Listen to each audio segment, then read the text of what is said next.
The state's alcohol law enforcement division found violations at 2 Chapel Hill bars related to this crash that killed a UNC student.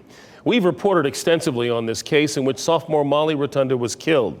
10 people, including 3 football players, were charged. WRL Investigates Sarah Kruger is live in Chapel Hill with many new details from that night that you'll only see on WRAL. Sarah? Gerald, I got these reports through a public records request, nearly 100 pages of information here, and they give a lot of details about what happened out here at the crash site, what came before this, what came after this, including interviews with 2 of the football players now facing charges. The 20th birthday party for UNC football player Zachary Rice is what brought everyone together in the early morning hours of January 21st, according to new reports obtained by WRAL Investigates.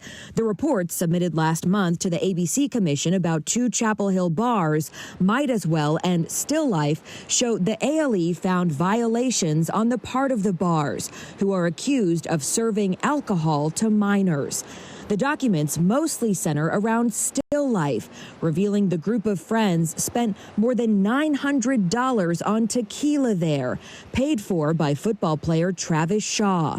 ALE investigators relied heavily on surveillance video to piece together a timeline. It says Rice, who admits to driving one of the cars later that morning, was seen taking at least 5 shots between 12:36 and 1:41 a.m. About 30 minutes later, the group went to a parking deck and got into different cars, all headed back to the Blue on Farrington, an apartment complex where many of them lived.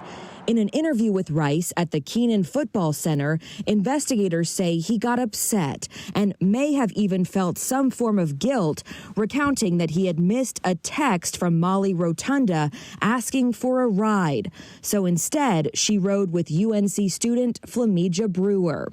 The report reveals Rice was not alone in his Chrysler sedan, but rather with another football player, Malachi Hamrick. Rice told agents he was in the middle lane of 54. Brewer was in the right lane that was about to end. He told agents he slowed down to let her merge and saw her car in the air. The crash report says Brewer's car rolled and stopped in the median. A photo in the ALE report shows the speedometer was locked at 105 after the crash, but the car's data shows it had been going 124. Sources say racing may have been a factor. The report says Rice and Hamrick turned around and pulled Rotunda out of the car. Hamrick called 911. They left the scene after they saw the ambulance, saying it was too much to witness, and Rice had to pull Hamrick away.